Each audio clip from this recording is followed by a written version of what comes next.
Mais uma vez. É isso, Diná. Se esse mundo fosse só meu, tudo nele era diferente. Nada era o que é, porque tudo era o que não é.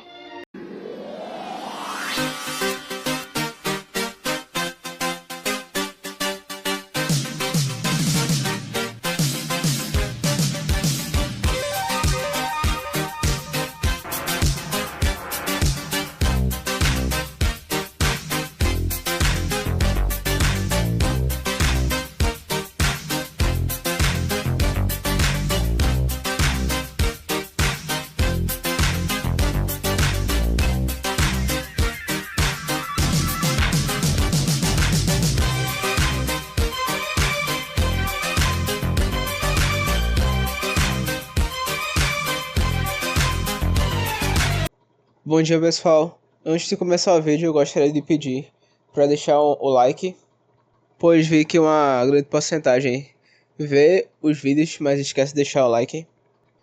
Também ative o sininho para serem notificados quando eu lançar vídeo novo. Também deixem comentários, perguntas para poder engajar o vídeo e ajudar no algoritmo do YouTube. Agora vamos lá pro vídeo.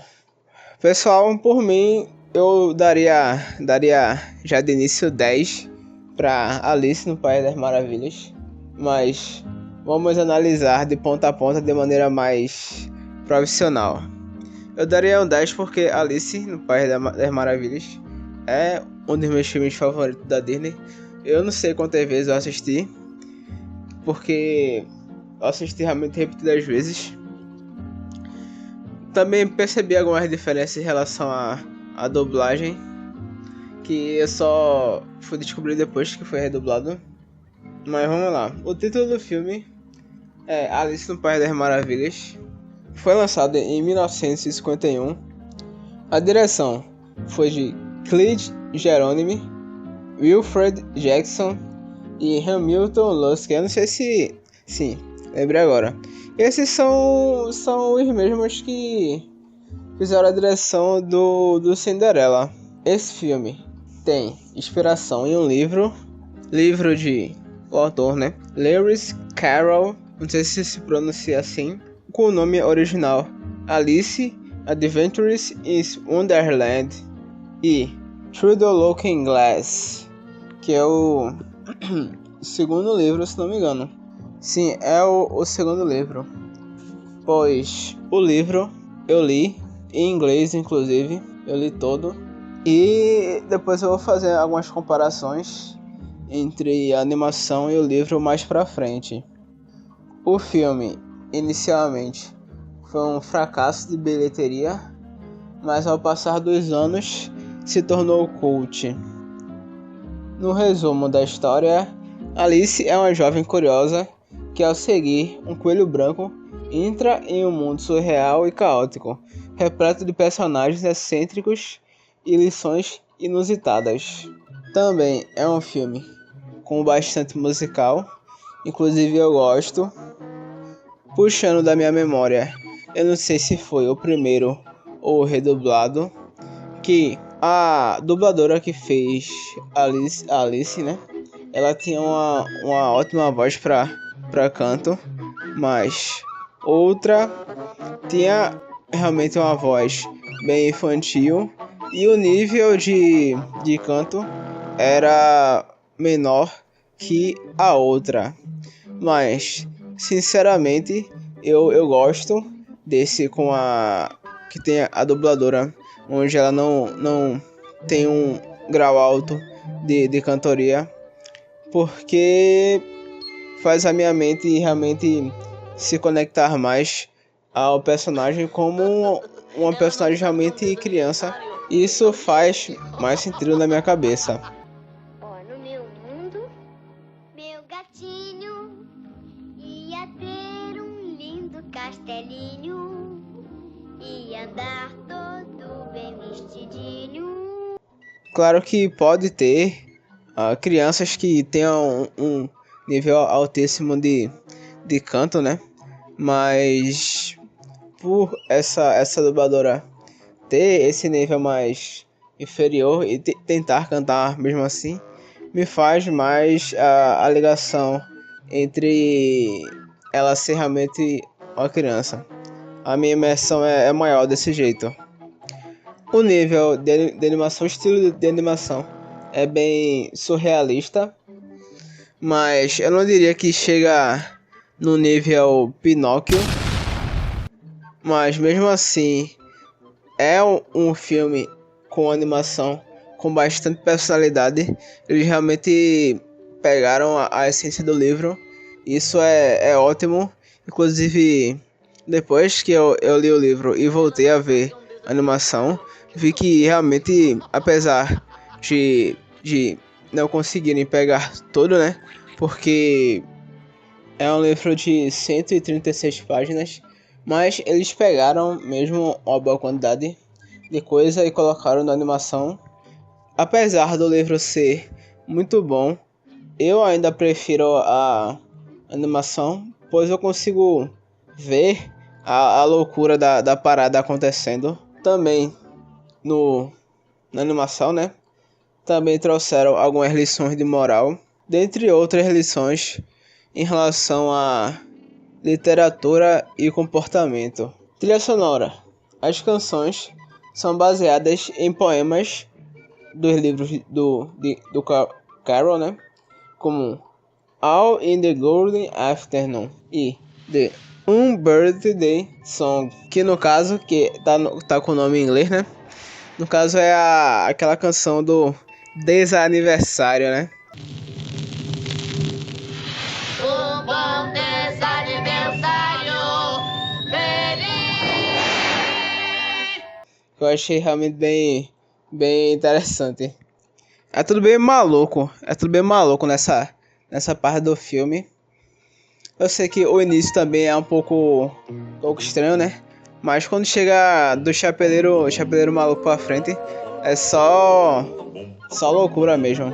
Inclusive a parte do chapeleiro maluco com a lebre é uma das partes que eu mais gosto. É uma das partes que eu mais rio também. Outra parte favorita do filme são as partes que aparecem o gato sorridente, né? Pode-se dizer que o gato é um deus ex machina, né? Que no caso ele aparece e dá algumas soluções, mas ele faz isso com tanta personalidade e de maneira tão jogada que eu não sei se daria para classificar ele nisso, mas realmente sim daria, porque ele dá uma boa ajuda, né? Mas por ele fazer isso com tanta personalidade e de maneira tão jogada, quase que sai desse papel aí. Inclusive o gato, né? Assim como o coelho, é uma grande marca nesse filme. Ao passar dos anos também foi considerado como uma marca do filme. Esse gato com um sorriso bem largo no rosto, que fica desaparecendo e aparecendo em outros cantos. Realmente, quando você pensa em Alice no País das Maravilhas, normalmente vem a imagem dele em mente. No live action, que inclusive eu também vi várias e várias vezes, o live action do Tim Burton, que eu também gosto bastante. Quem tomou mais esse protagonista assim e tal do filme e tomou mais destaque foi mais o chapeleiro maluco do que o próprio gato. Mas eu também gosto do gato sorridente do live action, assim como também gosto do chapeleiro maluco do live action também. Tem bastante personalidade, porque é feito pelo Johnny Depp, então não é de se espantar, né? Porque ele é um ator muito bom. A dublagem em inglês foi feita pela Catherine Belmont como Alice. Ela também serviu de modelo para a animação com aquele estilo, se não me falha a memória do nome, rotoscópia. Também usada lá no Cinderela, para fazer a Cinderela, a animação dela. Aparentemente foi usada só para a protagonista, assim como foi também para Cinderela. De início da história, a Alice parece ter alguma insatisfação com a realidade, digamos assim, natural de todas as coisas. Tanto que eu não sei se aquela era a mãe dela ou algo assim, ou simplesmente alguém que estava cuidando dela para ensinar algumas coisas envolvendo literatura, mas essa mulher está recitando um livro, enquanto a Alice ela realmente não está interessada. Então, tanto que ela dorme, né? Por causa disso. Mas ela realmente demonstra ter insatisfação com a realidade. Tanto que ela recita algo parecido como se ela não quisesse que o mundo fosse do jeito que é. Que fosse de outro jeito. Tanto que alguns personagens lá do País das Maravilhas são similares a coisas que ela disse antes de ir, né? E então aparece o primeiro personagem, que é o Coelho Branco. Então ela começa a seguir ele sem motivo aparente, mas é um coelho branco que fala e tem um relógio. Então não é algo tão estranho de pensar de ir atrás, apenas por curiosidade, porque Alice é uma personagem curiosa, questionadora e com uma personalidade bem forte. Indo em ordem cronológica dos acontecimentos, logo após Alice cair naquele buraco, onde ela vai parar na entrada do País das Maravilhas, onde ela encontra aquela porta com aquela fechadura falante. Então é apresentado aquele frasquinho com líquido com o nome Beba-me e também o bolinho com o nome Coma-me. E cada um deles tem um efeito diferente que faz ela crescer ou encolher. Assim como no livro, isso também acontece. Esse primeiro acontecimento é bem similar ao livro também. Também o fato do encontro com o Dodô e os outros animais. No livro essa parte dura mais um pouco.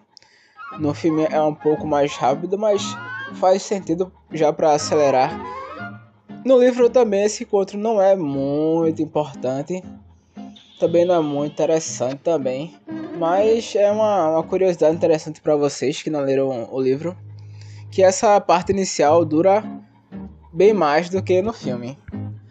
Depois, com esse pequeno encontro com o Dodô, ela entra na floresta e encontra aqueles dois gêmeos chamados Tidilidi e Tidilidon, que conta aquela história bem pesada, inclusive, mas com a lição de moral muito importante. Eles discutem um pouco, não a discussão, eles conversam um pouco sobre o fato da Alice estar buscando esse coelho branco sem um motivo aparente, além da sua grande curiosidade. Então, os dois gêmeos tentam passar essa história para ela com essa lição de moral, onde tentam explicar que a curiosidade pode levar para lugares ruins.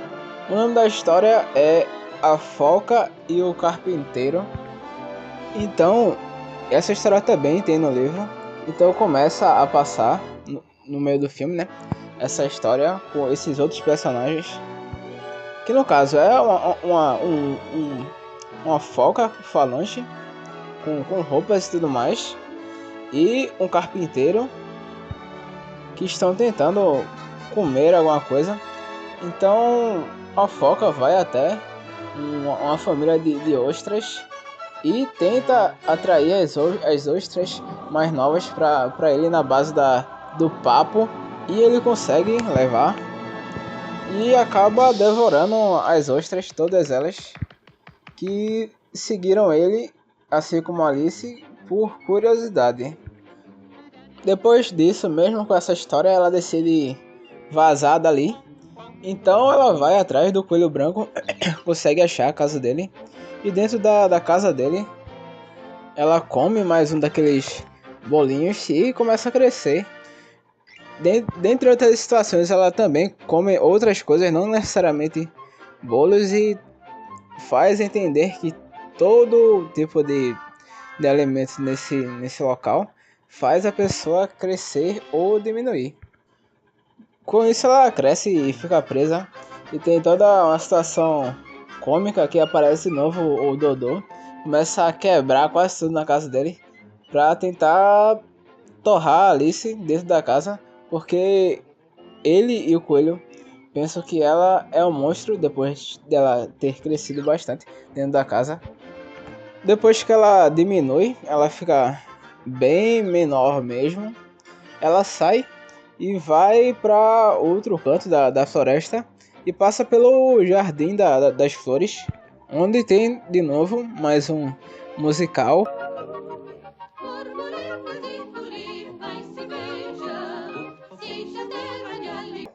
Mas depois as flores, rosas, etc., expulsam ela de lá. Então ela cai fora de novo de mais um local e continua buscando um coelho branco. Então ela encontra com outro personagem, que é a lagarta que fuma, lagarta fumante.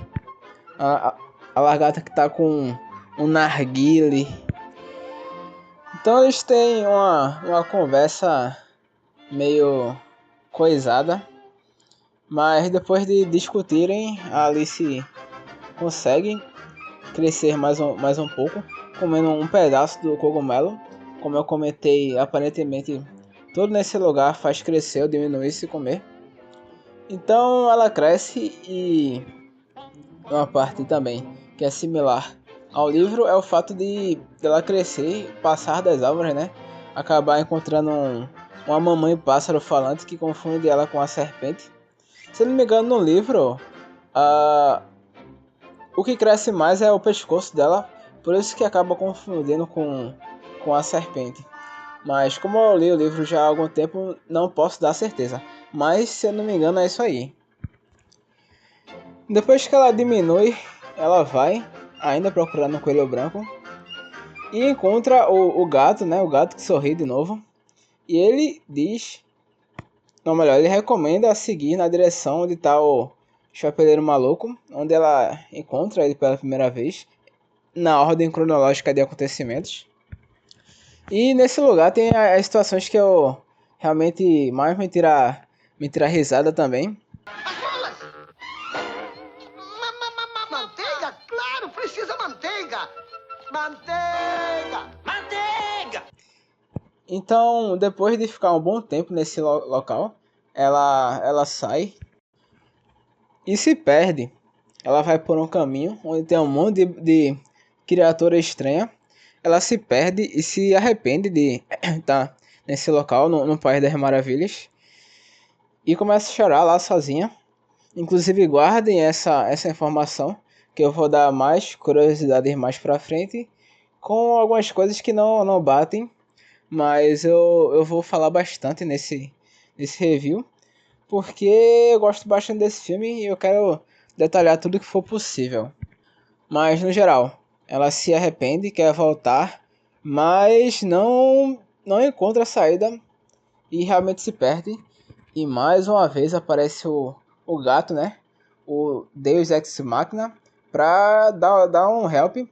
Ele usa bastante Toon Force, digamos assim. Ele abre uma passagem dentro da árvore para ela ir em direção ao local onde está a rainha, que é o final do filme, né? O último ato do filme, que é a parte da rainha. E bem, a personalidade da rainha, assim como no live action, é parecida com a animação, que é o fato dela ser extremamente autoritária, o rei ser extremamente pau mandado, e o fato dela mandar todo mundo pra morte, né? Com a frase característica, cortem a cabeça. No live action deram mais um contexto para a história dela. Mas no geral é isso. Focando especificamente na animação. Tem também a parte do júri, onde todos os personagens importantes aparecem no júri para julgar a Alice por ela ter feito uma parada aí que ela não cometeu. Culpa entre aspas do gato, né? Então, depois disso, ela foge de lá e, de maneira acelerada, vai passando por todos os locais que ela tinha passado antes, até chegar de novo na fechadura falante. E então, a fechadura diz pra ela que ela já está do outro lado. Quando ela olha pela brecha, ela percebe que ela tá dormindo, né? Então, depois de poucos segundos, ela acorda. A história continua por um curto período de tempo, então o filme acaba. Alice no País das Maravilhas teve um sucesso tardio, ganhou popularidade em 1960 durante o movimento contracultural. Eu vou dar mais um contexto sobre isso mais pra frente. Como eu disse antes, essa animação e o livro, né? Teve, principalmente a animação, eu diria, teve influência na adaptação do Tim Burton, do live action, né? Uma curiosidade, o Walt Disney, né? O Walt Disney queria que a adaptação fosse mais fiel e sombria ao livro, né? Mais sombria, uma versão mais parecida com o livro. Apesar de eu não achar o livro tão sombrio, mas mudou de ideia para tornar o filme mais leve.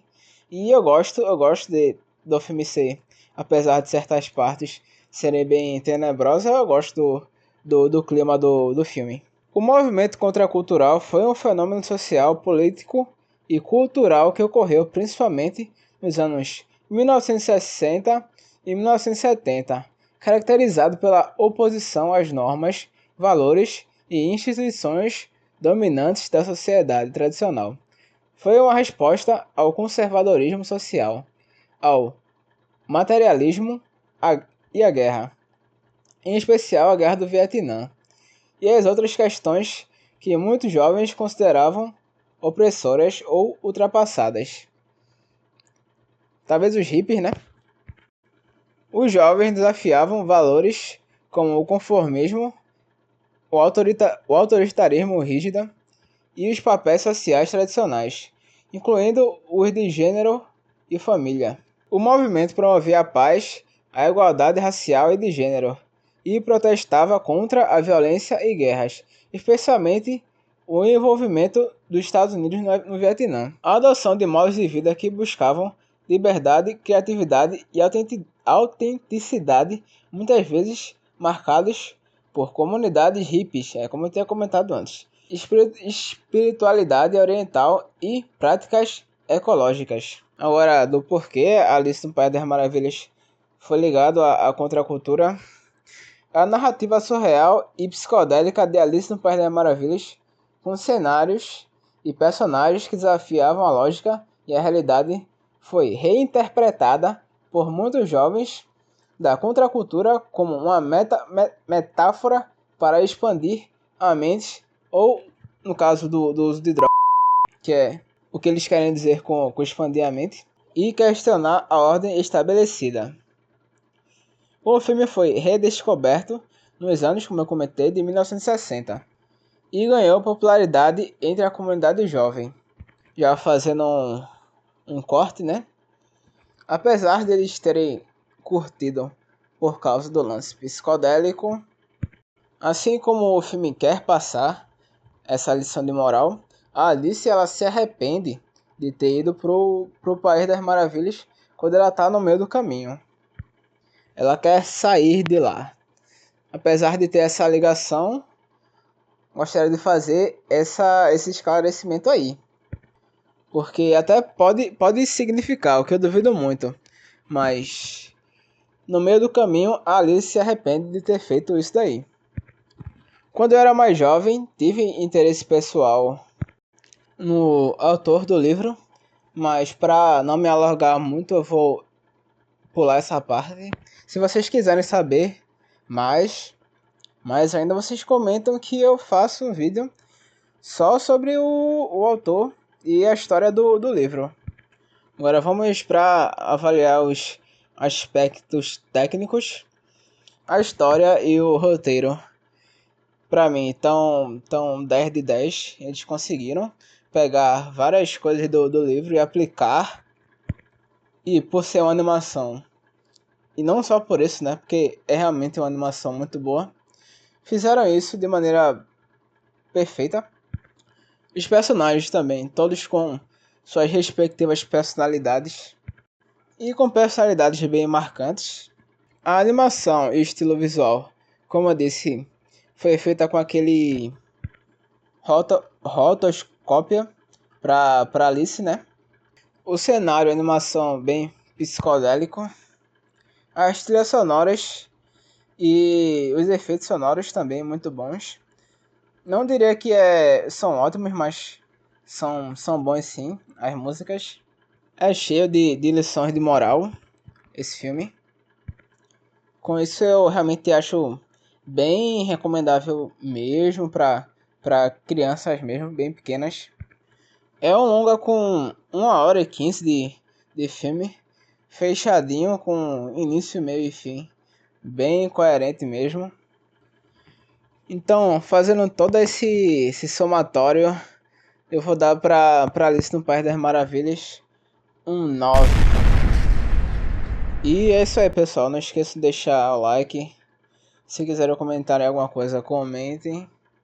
Ativem o sininho. E é isso aí, até a próxima.